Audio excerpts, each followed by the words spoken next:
عبد الحق محدث دہلوی علیہ رحمۃ الرضوان کی 2 جلدوں میں لکھی ہوئی کتاب مدارج النبوہ، جس کے صفحہ نمبر 512، 513، 514 اور 515 کے حوالے سے حضور علیہ السلام کے دور ظاہری میں عمرہ اور حج کے متعلق سے جو بھی واقعات رونما ہوئے، درپیش ہوئے،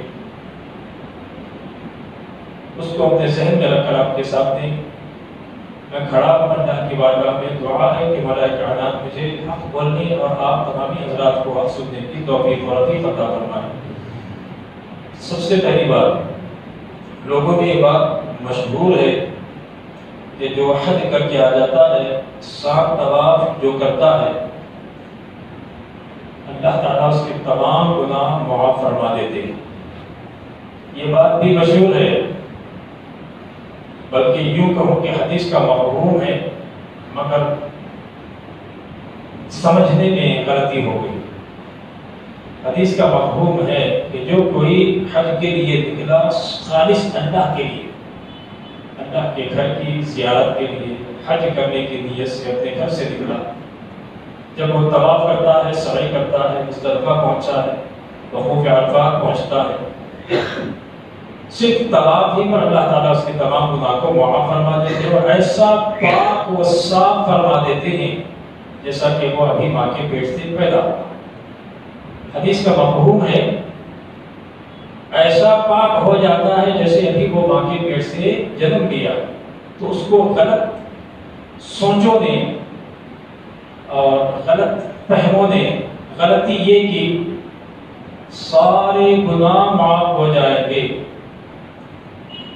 آج کی جمعہ میں بس اس کی طرف اشارہ ہوگا کون سے گناہ معاف ہوتے ہیں، کون سے گناہ معاف نہیں ہوتے۔ ایک ہے گناہ کبیرہ۔ پھر گناہ کبیرہ میں 2 قسم ہیں۔ گناہ کبیرہ کی 2 قسم۔ پہلی قسم یہ ہے کہ حقوق اللہ میں جو بھی ہو حکم اس کی پامالی ہو، یعنی نماز پڑھنا، روزہ رکھنا، حج کرنا، زکات دینا، اس میں افضل العبادات سے نماز کو لے لو تو فرض عین ہے نماز۔ کیا ہے بولیے میرے ساتھ؟ فرض عین ہے۔ اب یہ فرض میں بھی 2 قسم ہیں، ایک ہے فرض عین، دوسرا ہے فرض کفایہ۔ فرض کفایہ وہ ہے کہ 1000 لوگ ہیں محلے میں، 100 آدمیوں نے وہ عمل کر دیا تو 900 لوگ بری ذمہ ہو گئے، اسے کہتے ہیں فرض کفایہ۔ اور سمجھنے کے لیے مثال یہ دے دوں آپ کو کہ ہماری مسجد میں جنازہ آیا، محلے میں مسلمان انتقال ہوا، مسجد میں جنازہ آیا تو پورے محلے کے مسلمانوں پر فرض کفایہ عائد تھا۔ میں کوئی ایک یا چند یہ جماعت میں جو ظہر کی نماز میں ملانے کے لیے جماعت کو لے کر وہ پڑھ لیا گیا تو وہ فرض کفایہ ادا ہو گیا، پورے محلے کے مسلمان گناہوں میں مبتلا ہونے سے بچ گئے، بری ذمہ ہو گئے، اسے کہتے ہیں فرض کفایہ۔ نماز ہے فرض عین۔ فرض عین اسے کہتے ہیں کہ ہر ایک کے ذمے الگ الگ فرض ہے۔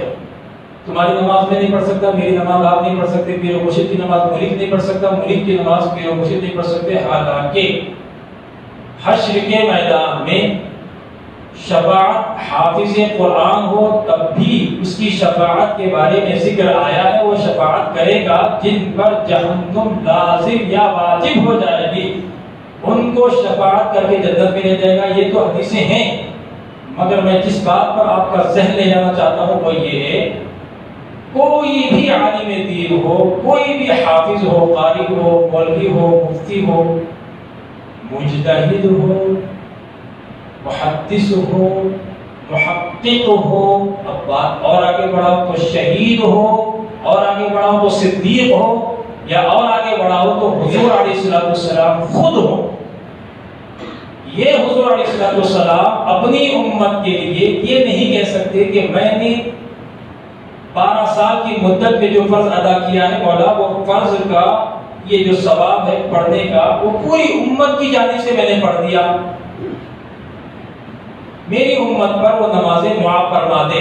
یہ ہرگز نہیں ہوگا، ہرگز نہیں ہوگا۔ حضور علیہ والسلام پر نماز جس طرح فرض تھی ہماری طرح ان کی طرح نہیں ہے، بلکہ ان کے لیے 6 نمازیں تھیں، ہمارے لیے 5 ہے۔ اگر حشر کے میدان میں کہیں بھی حدیث مبارکہ کا یہ ٹکڑا بھی نہیں ہے کہ اس میں بتایا گیا ہو کہ حضور علیہ السلام اپنی نمازوں میں سے نکال کر امتی کے نامہ اعمال میں اپنے فرائض کو داخل کریں گے،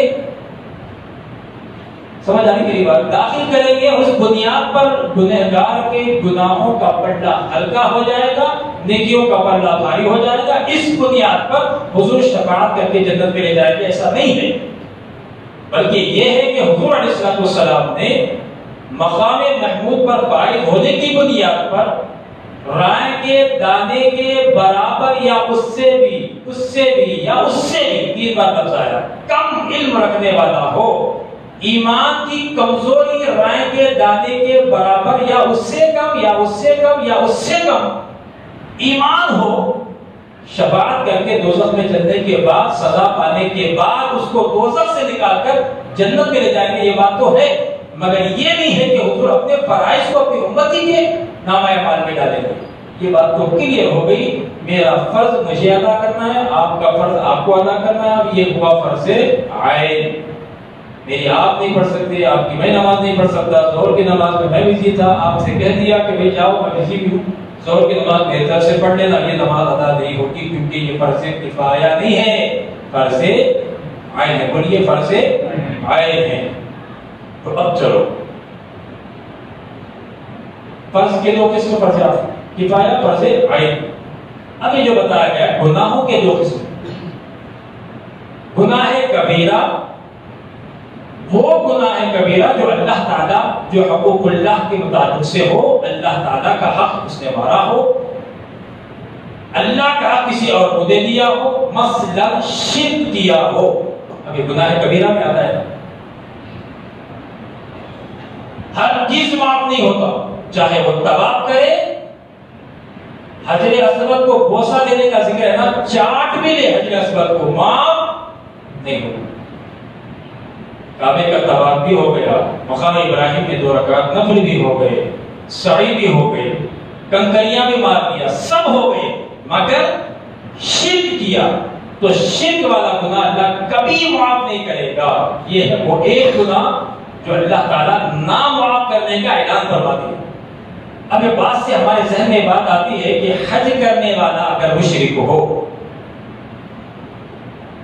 ظاہری طور پر ہو تو اسے ویزا ہی نہیں ملے گا، باطنی طور پر ہو ویزا تو مل جائے گا، کیونکہ ہمارے پاس جو آئی ڈی پروف ہے، پاسپورٹ ہے، ویزا ظاہری طور پر لگتا ہے، پاسپورٹ پر سیل ماری جاتی ہے، فلاں ڈیٹ سے فلاں ڈیٹ تک یہ حاجی ہے، یہاں وہ رکے گا اتنے دن، پھر وہاں سے مدینے جائے گا، وہاں کے روٹ کا نمبر اور یہ معاملہ ہوگا اتنے دن کی، اس کی حد ہوگی، یہ ظاہری پر ہے، مگر باطن یہ ہے اللہ دیکھ رہا، کون مشرک ہے اللہ دیکھ رہا، کون اپنے نفس کی پرستش کرنے والا ہے اللہ دیکھ رہا۔ حقیقت میں شرک کرنے والے کو اللہ تعالیٰ جس طرح حج کرنے پر لوگوں کے گناہ معاف کرنے کا اعلان فرمایا، وہی خدا شرک کرنے پر نامعاف کرنے کا اعلان بھی فرمایا ہے۔ تو بات یہاں یہ بات پیدا ہوتی ہے کہ گناہ کبیرہ میں 2 قسمیں، ایک ہے گناہ کبیرہ میں جو شرک بڑا گناہ، کبیرہ گناہ۔ اگر مشرک حج کر دے، اگر مشرک نماز پڑھ لے، اگر مشرک روزہ رکھ لے، اگر مشرک زکات دے دے، اگر مشرک ماں باپ کی خدمت کرے، اگر مشرک قرآن کی تلاوت کرے، اگر مشرک حقوق العباد میں ہر کوئی فریضہ اس پر فرض تھا وہ انجام دے دے، مگر مشرک ہے، اب سوال یہ پیدا ہوتا ہے شرک کسے کہتے ہیں؟ شرک کی اقسام غالباً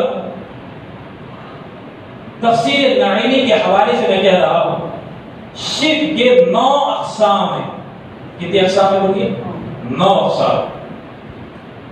شرک بالذات، شرک بالصفات، شرک بالافعال، ذات میں کسی کو شریک کرنا، اس کے صفات میں کسی کو شریک کرنا، اس کے کاموں میں کسی کو شریک کرنا، ماں کے پیٹ میں بچے کو بنانا، رب کا کام کس کے ذریعے سے؟ فرشتوں کے ذریعے سے. اب یہ کہہ دینا کہ فرشتے بنائے کہ رب بنائے، ملا دیا فرشتوں کو رب کی حکومت اور اس کی قدرت سے ملا دیا، شرک ہو گیا. شرک بالافعال. اور پھر اس کے بعد درجے ہوتے ہیں، یہ خانقاہوں میں پڑھائے جاتے ہیں. شرک خفی، شرک جلی، شرک اخفی. یہ خاص مجاہدے مراقبے کرنے والوں کو یہ دست دیا جاتا ہے، شرک خفی، شرک جلی، شرک اخفی. اب یہ 9 جو درجے بتائے گئے ہیں، میں حوالہ دے رہا ہوں تفسیر گاڑوی کا، اس میں 9 قسم بتائے ہیں شرک کے. اگر وہ شرک کے 9 قسموں میں سے کوئی ایک شرک بھی ہمارے اندر موجود ہے تو میں اگر حج کروں کیا میرا حج قبول ہوگا؟ نہیں. یہ تو ہوا قسم گناہ کبیرہ کا، وہ اللہ تعالیٰ معاف نہیں فرمانے کا اعلان فرمائے. یہ ہے حقوق اللہ میں اللہ تعالیٰ کا حق تھا، کسی اور خود کو دے دیا، اللہ تعالیٰ کبھی معاف نہیں فرمایا گا. یہ کلیئر بات ہے، اس میں کوئی شک نہیں، شبہ نہیں. کب تک؟ جب تک کہ وہ توبہ نہ کر لے. توبہ کر لے. کروڑ گناہ کیا تھا، اب توبہ کیا تو کروڑ گناہ کو اللہ تعالیٰ توبہ کی بنیاد پر 1 کروڑ نیکیوں میں تبدیل کرے گا. کب؟ توبہ کرے گا. توبہ کرنا شرط ہے. توبہ کرنے سے اللہ تعالیٰ اس کے گناہ معاف فرما دے گا. 1 کروڑ کی بنیاد پر بھی اگر گناہ ہو تو کروڑ گناہ کو اللہ تعالیٰ نیکیوں میں تبدیل کرنے کا بھی وعدہ فرمایا. شرط کیا ہے؟ توبہ. شرک جب تک ہے مشرک انسان جو بھی عبادت کرے بیکار. اب مسئلہ یہ پیدا ہوتا ہے وہ کون سے حقوق العباد میں گناہ ہے جو خود اللہ بھی معاف نہ کرنے کا بھی حکم دیا ہو، اس میں پھر ایک شرط لگائی ہو، پھر ایک بندے کی طرف منسوخ کر کے کیا ہو، کہا ہو کہ جب تک وہ بندہ تجھے معاف نہیں کرے گا میں بھی نہیں معاف کروں گا. یہ کہتے ہیں حقوق العباد. دوسرا گناہ، پہلا گناہ تو سمجھ میں آیا، گناہ کبیرہ. اس کے 2 قسم، ایک اللہ کی ذات کے اور اس کی صفات کے، اس کے افعال کے ساتھ کسی کو شریک کر دینا بڑا گناہ ہے، اور کسی انسان کو بے قصور ہونے کی بنیاد پر اسے قتل کر دینا. یہ حقوق العباد میں، یہ جو ہے حقوق اللہ میں، یہ گناہ کبیرہ ہے. شرک معاملہ اور یہ قتل، اور شرک اللہ کی ذات کے ساتھ ہے، یہ قتل جو ہے کسی اور کی ذات کے ساتھ ہے. تو معاملہ یہ سمجھ میں آیا کہ اللہ تعالیٰ حشر کے میدان میں نامہ اعمال کو دیکھے گا،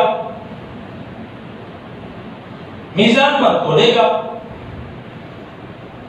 گناہ اگر حقوق العباد میں ہے یعنی بندے کا، اب میں آپ کو تفصیل میں لے جانا نہیں چاہتا، اشارہ کرتا ہوں، آپ سمجھ جائیں، مجھے آپ کی سمجھ پر بھروسہ. جب تک کسی کا ہم دل دکھاتے رہے دنیا میں، کسی پر ظلم کرتے رہے دنیا میں،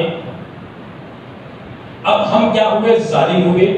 وہ مظلوم، جس پر ظلم ہوا وہ مظلوم ہے، جس نے ظلم کیا وہ ظالم.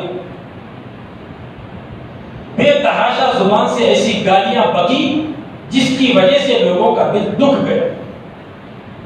چغلی کی، غیبت کی، پیٹھ پیچھے اس کے اندر جو عیب نہیں ہے وہ لوگوں کے سامنے ظاہر ہوا، اور یہ لوگ جا کر اسے بتائے تو اسے بتانے کے بعد پر اس کا دل ایسا دکھ گیا کہ وہ زندگی بھر اس کی صورت دیکھے گا تو اسے وہ بات یاد آئے گی، دل دکھ گیا. یہ معاملہ ہے. دوسرا، میری زمین ہے، میں بے ہوش پڑا ہوں، کروڑوں کی آستی ہے، اسپتال میں آ کر آپ میرے ہاتھ سے جبرن زبردستی انگوٹھا لگوائے آستی کے پیپر پر، میری آستی آپ اپنے نام کر لیں، پھر اس کے بعد آپ اپنی موت آنے پر مر جائیں، میں اپنی موت آنے پر مر جاؤں. یہ جو گناہ ہے زمین ہڑپ کرنے کا، جب تک لینے والے کی نامہ اعمال بھی پیش ہوں گے، میرے نامہ اعمال بھی پیش ہوں گے، تو وہاں یہ فیصلہ نہیں ہوگا کہ جاؤ جنت میں. نہیں، حقوق العباد کا مسئلہ ہے. جب تک جس کی زمین ہے